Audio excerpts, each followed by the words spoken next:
Entrevista. Professor Vicente Salles. Ontem completaram-se 7 anos da morte do professor José Vicente Salles, fundador da organização Vicente Salles. Para falar sobre o assunto e também sobre a beatificação do padre Donizete Tavares de Lima, iremos conversar com o senhor Domingos Antônio Biasoli Salles, diretor da organização Vicente Salles. Bom dia, seu Domingos. Muito bom dia, boa tarde. Agora você... Meio-dia e 7, boa tarde. Boa tarde. Realmente é uma data que ficou na minha memória. Não bastasse, já era uma data de memória da gente, porque esse dia 21 foi o dia que o homem chegou à Lua, né? Então Sim. A gente não. Uma data que ficou na memória de todo mundo, 21 de julho, né? Naquele distante 1969. E para a gente ficou muito mais. Pensando agora que 7 anos atrás, nesta hora, nós estávamos despedindo dos despojos do meu pai, né? E eu sempre eu me sinto nessa obrigação de sempre nesse dia vir falar um pouquinho sobre meu pai, quer seja no noticiário, quer seja na onde que eu tenho oportunidade de falar, né? E atrelado ao meu pai também, ele teve uma vida muito forte, junto com o padre Donizete. Então a gente vem chamando algumas atenções para algumas coisas que acontecem, né?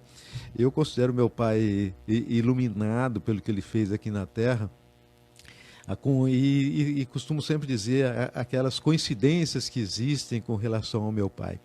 Quando chega julho, quando chega no dia 12, eu lembro que era aniversário do meu pai. Ele nasceu... Então, dia 12 de julho de 1921. E vem a primeira coincidência que ele tem com relação ao padre Donizete. 12 de julho era aniversário da ordenação sacerdotal do padre Donizete. Então, todo ano, quando ele tinha oportunidade e acontecia algumas coisas que coincidiam, ele costumava fazer um almoço de confraternização com os padres que iam cumprimentá-lo, e o primeiro a ser chamado nesse almoço também era o meu pai, porque ele sabia que naquele dia também era importante para o meu pai. O 12 de julho é aniversário do meu pai, é data da ordenação sacerdotal do padre Donizete, que foi ordenado aqui em Pouso Alegre, perto daqui, e então a gente já tinha essa coincidência de datas.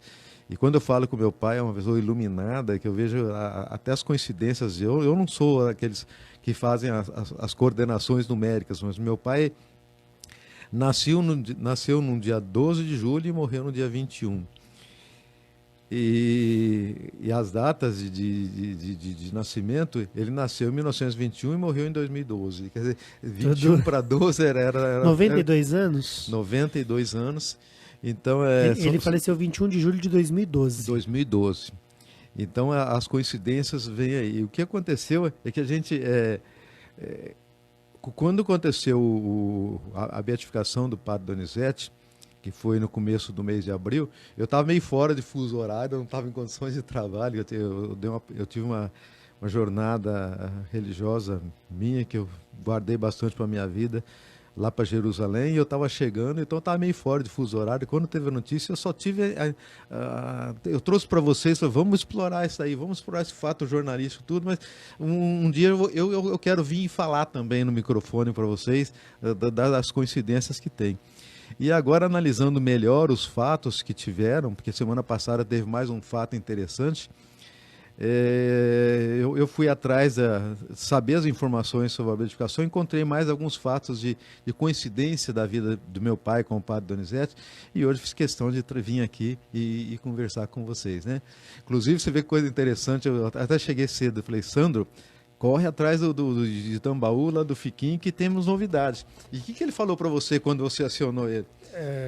Bom, para o ouvinte da Rádio Vinícola, não é, seu Domingos, que perdeu a última edição do jornal, nós conversamos com o Francisco Sartório, certo, o Fiquinho. Ele é membro da comissão aí que postula a beatificação e a canonização do padre Donizete de Tambaú. Então o Vaticano anunciou na manhã de sexta-feira a data da solenidade que irá acontecer em Tambaú no dia 19 de dezembro. Fugiu agora. Vai ser... Oi?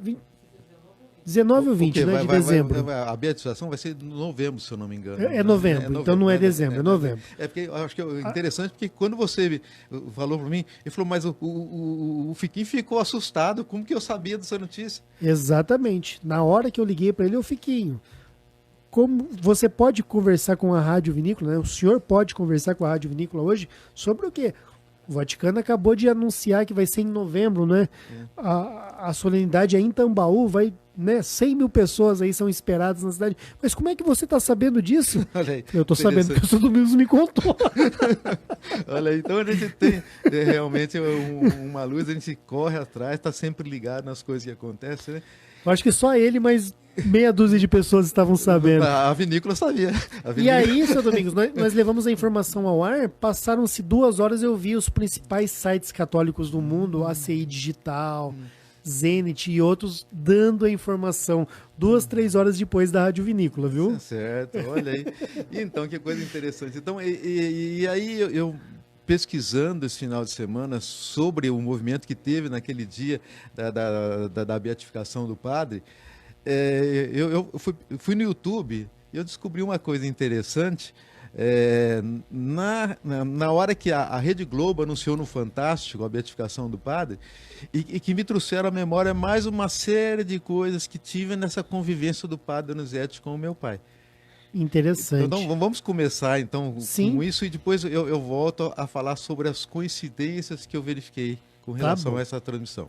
Então, o programa Fantástico da Rede Globo, ele apresentou recentemente uma reportagem falando sobre a beatificação do padre Donizete, inclusive um milagre muito interessante, constatado cientificamente com uma criança aqui da cidade de Casa Branca, próxima a Andradas, e próxima a Tambaú também, certo. Mais próxima até de Tambaú do que de Andradas.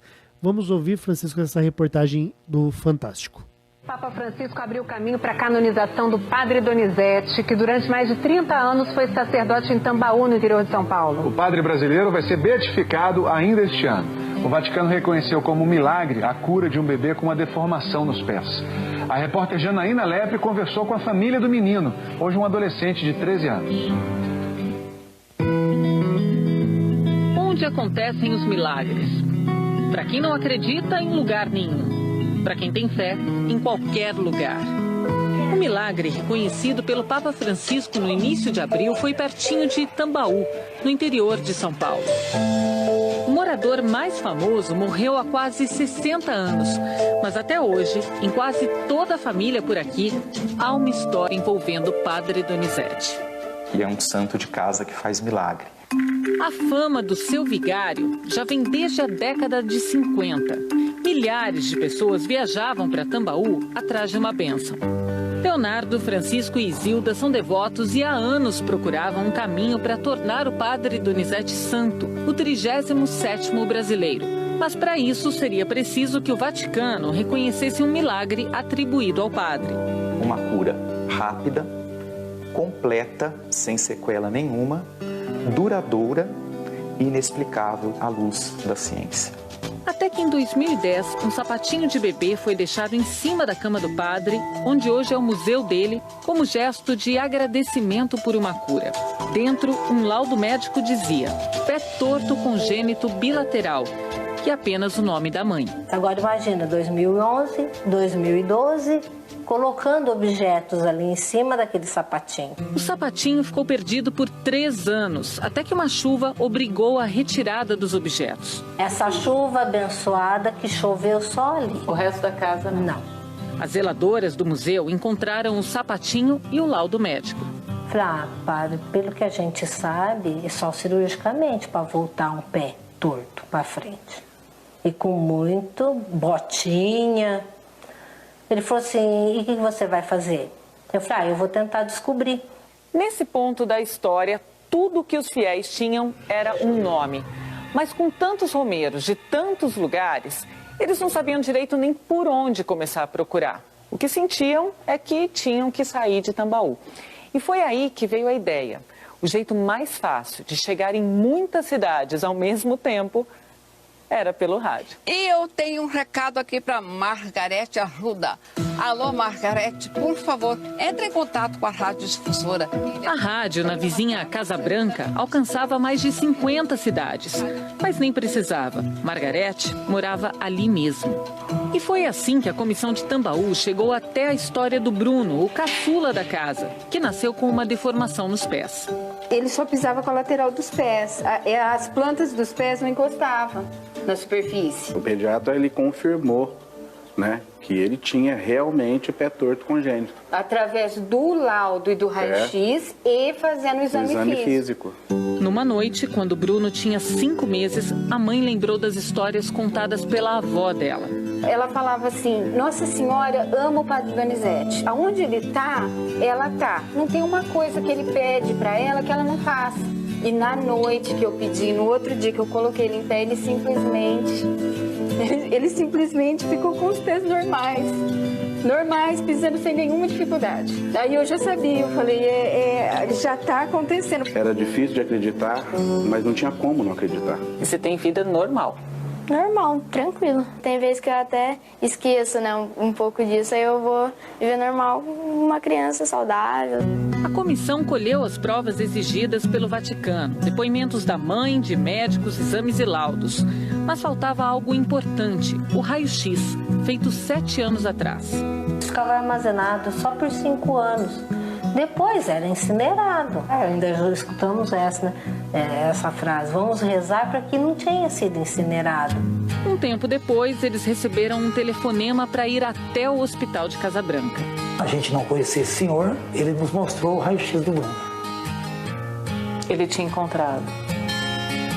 Foram 4 anos para conseguir todos os documentos. Com tudo em mãos, um tribunal foi formado para investigar o caso. Além dos membros da igreja, participaram um juiz de direito, um promotor, um advogado e 2 médicos que nunca tinham visto Bruno. Um deles, membro da Sociedade Brasileira de Ortopedia.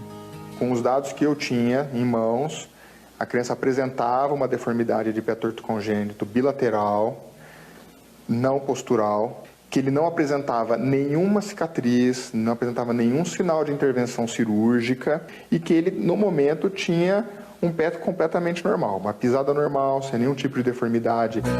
Mesmo assim, o Vaticano só reconheceu o milagre depois de mandar um representante a Tambaú para ouvir os envolvidos e levar o processo para Roma, onde tudo foi novamente avaliado, inclusive por outros médicos. Eles aprovaram por unanimidade e o padre Donizete vai ser declarado beato. A cerimônia de beatificação será em dezembro em Tambaú. A partir daí, nós vamos ter mais um milagre para que o reconhecimento desse futuro milagre aconteça a sua canonização. Os devotos agora esperam por outra história como a de Bruno. E o Padre Donizete sempre falava, para quem não crê em Deus, nenhuma explicação é possível. Para quem crê, nenhuma é necessária.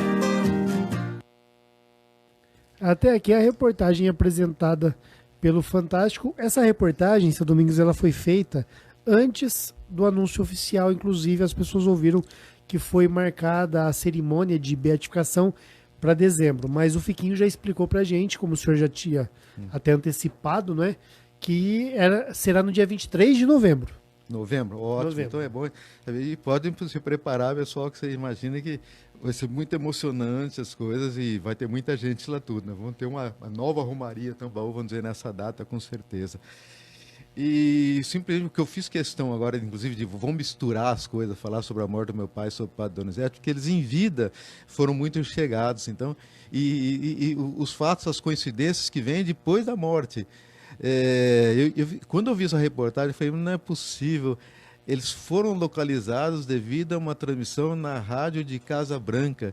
E você sabe quem que foi que montou a rádio de Casa Branca? Eu nem imagino, viu, seu Domingos? Foi o professor José Vicente Salles. Ele montou a rádio de Tambaú, montou a rádio de Casa Branca, montou a rádio daqui, e muitas que ele já comprou já estavam montadas. Ele fez questão de montar uma série de coisas tudo.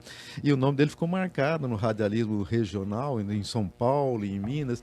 E agora eu venho saber que foi em função de uma transmissão na rádio que meu pai montou em Casa Branca e foi localizado, então, esse milagre que levou o Padre Donizete à beatificação.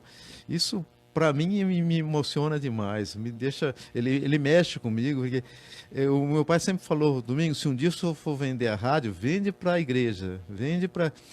que as duas rádios que eu montei, de Tambaú e de Casa Branca, hoje fazem parte da Fundação Padre Donizete. A Fundação Padre Donizete é uma fundação que foi feita para levar os benefícios para as pessoas carentes, coisas. E agora eu venho a saber, por intermédio de uma reportagem da Globo, que foi devido à Rádio de Casa Branca e que foi localizar essa pessoa. E localizar essa pessoa que deu origem ao milagre que levou à beatificação do padre. Para mim, mais uma coincidência da vida do meu pai, mais uma coincidência do relacionamento que eles tiveram, aquele relacionamento que eles tinham em vida também, até depois da morte a gente percebe algumas coisas e cada dia, quanto mais a gente estuda, mais junto a gente vai chegando a esses fatos. Bem, gente, é mais para marcar, então, hoje são 7 anos que os esposos do meu pai chegaram ao cemitério de Tambaú. E eu fiz questão de vir ao microfone e agradecer a Deus ter essa oportunidade de conseguir fazer isso. Lembrar o meu pai, ano a ano, a gente vai fazer sempre questão de estar aqui. E enquanto a gente estiver em vida, o que a gente puder fazer, então, em função do nome do meu pai e da minha família, eu vou fazer questão de fazer e trazer até vocês. Muito bom, seu Domingos. Interessante essa informação. A Rádio de Casa Branca não é fruta, né, um fruto do trabalho aí da organização. É interessante que quando foi montada a Rádio Casa Branca, foi logo depois que terminou o movimento da Romaria do Padre Donizete. Ela se iniciou, a Romaria acabou em 55, 56, a Rádio Casa Branca é de 57. Então meu pai estava em pleno vigor, né? Ele queria fazer alguma coisa aqui, e aí ele seguiu, mas por força do destino chegou numa hora que ele pegou, não vou fazer mais isso não, agora eu vou cuidar uma coisa diferente da minha vida. Ele sempre procurou, ele tinha uma visão muito forte. Então ele mexeu com muitas coisas na vida dele. Ele já teve autoviação de ônibus. Meu pai tinha empresa de ônibus que levava o pessoal de Tambaú. A primeira empresa de ônibus de Tambaú para Ribeirão Preto foi meu pai que fez. Meu pai tinha uma fábrica de molduras. Hoje em dia não se usa moldura, hoje a fotografia nem se leva mais. São poucos os fotógrafos que existem, porque está tudo na internet, está tudo na câmera, né? Mas meu pai tinha uma fábrica de molduras, a fábrica de molduras Monarch, lá de Tambaú. Quer dizer, ele gostava de fuçar. Ele gostava de trabalhar e fuçar, e onde ele viu uma oportunidade, ele ia atrás, né? Então a rádio foi uma paixão realmente para ele, mas ele sempre tinha a paixão pelo trabalho. Tanto que ele sempre falava, né? Enquanto eu estiver vivo, enquanto eu estiver trabalhando, eu estou vivo. O dia que eu parar de trabalhar, eu tenho certeza que não vou ter mais essa força que tem. E ele, até o fim da vida, não sei se vocês estavam lembrados, ele vinha aqui, volta pelo menos uma vez cada semana, uma vez cada 10, parecia ele trouxe o Fiquinho aqui para fazer uma entrevista com a gente, esse que hoje está coordenando todo o movimento do Padre Donizete. Veio aqui, esteve na rádio, já esteve com a gente, almoçamos aqui em Andradas, né? Então ele tinha muita força de vontade, muita alegria, muita vontade de viver que ele tinha. Mas realmente tudo chega ao seu fim, né? E hoje nós viemos aqui reverenciar a imagem do meu pai e ter a oportunidade de reverenciar a imagem de um santo que é o Padre Donizete, que eu tenho certeza que logo, logo a igreja vai reconhecer o fim do processo. Vai canonizar, inclusive, não é, seu Domingos? Eu vou até lembrar uma coisa interessante aqui. Nós tínhamos um grande amigo que começou com o serviço na Rádio Tambaú, que todo mundo sabe, meu pai sempre falava do Joelmir Betting. O Joelmir, e a última vez que eu encontrei com o Joelmir, foi lá na Rádio Bandeirantes, eu cheguei e falei com o Joelmir. Eu falei, Joelmir, mas tudo aquilo que você falou do Padre Donizete, ele falou, é verdade. Eu falei assim, e eu estou feliz então, Joelmir, saber que você está envolvido no processo de canonização do padre, que foi em 2009, quando levaram os ossos do Padre Donizete para dentro da igreja, que era uma exigência da igreja para que ele desse continuidade ao processo de canonização. Ele falou, Domingos, o dia que sair a canonização do padre, nós vamos encher o avião e vão todo mundo lá para o Vaticano, porque nós vamos levar Tambaú para o Vaticano, nós vamos passear tudo. E você vê que essas coisas estão chegando mais próximo. Foi o meu pai, foi o Joelmir, foi todo mundo, o Padre Donizete, e a gente está aqui com a oportunidade de acompanhar todo esse movimento, né? Que alegria que a gente tem de ter oportunidade, de repente ser um meio de comunicação, de levar vocês, cada vez que tem uma novidade do Padre Donizete, saber chegar aqui e trazer para vocês tudo, e trazer por intermédio dos meios que o meu pai ofereceu para a gente, que é isso que a gente faz questão de dar continuidade à nossa vida hoje, mexendo com o rádio. Obrigado, seu Domingos, pela participação no Jornal da Cidade. Lembrando, seu Domingos, né, batizado pelo Padre Donizete de Tambaú, que é uma honra que talvez não tenha palavra para mensurar.